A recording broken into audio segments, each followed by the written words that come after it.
بسم اللہ الرحمن الرحیم۔ چنانچہ شیطان نے اسے ایک دم سکھا دیا اور یہ کہتے ہوئے رخصت ہو گیا کہ اچھا پھر کبھی ملیں گے۔ شیطان وہاں سے جاتے ہی سیدھا بادشاہ کے گھر گیا۔ بادشاہ کے 3 بیٹے اور 1 بیٹی تھی۔ شیطان نے جا کر اس کی بیٹی پر اثر ڈالا اور وہ مجنونہ سی بن گئی۔ وہ خوبصورت اور پڑھی لکھی تھی، لیکن شیطان کے اثر سے اسے دورے پڑنا شروع ہو گئے۔ بادشاہ نے اس کے علاج کے لیے حکیم اور ڈاکٹر بلوائے۔ کئی دنوں تک وہ اس کا علاج کرتے رہے لیکن کوئی فائدہ نہ ہوا۔ جب کئی دنوں کے علاج کے بعد بھی کوئی افاقہ نہ ہوا تو شیطان نے بادشاہ کے دل میں یہ بات ڈالی کہ بڑے حکیموں اور ڈاکٹروں سے علاج تو کروا لیا ہے، اب کسی دم والے سے ہی دم کروا کے دیکھ لو۔ یہ خیال آتے ہی اس نے سوچا کہ ہاں کسی دم والے کو تلاش کرنا چاہیے۔ چنانچہ اس نے اپنے سرکاری نمائندے بھیجے تاکہ وہ پتہ کر کے آئیں کہ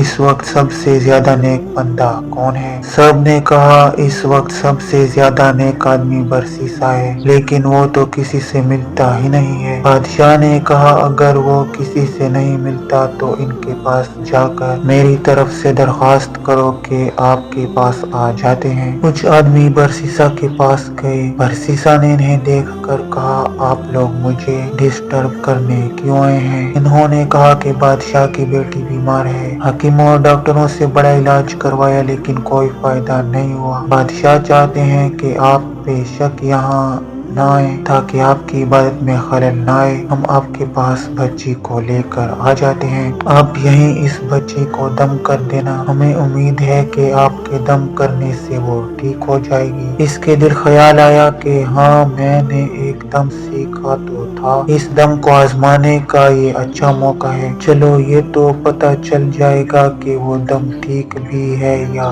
نہیں۔ چنانچہ برسیسا نے ان لوگوں کو بادشاہ کی بیٹی کو لانے کی اجازت دے دی۔ بادشاہ اپنی بیٹی کو برسیسا کے پاس لے آ گیا۔ برسیسا نے جیسے ہی دم کیا وہ فوری ٹھیک ہو گئی۔ آخر مرض بھی شیطان نے لگایا تھا اور دم بھی اس نے سکھایا تھا، لہٰذا دم کرتے ہی شیطان اس کو چھوڑ کر چلا گیا اور وہ بالکل ٹھیک ہو گئی۔ بادشاہ کو پکا یقین ہو گیا کہ میری بیٹی برسیسا کے دم سے ہی ٹھیک ہوئی۔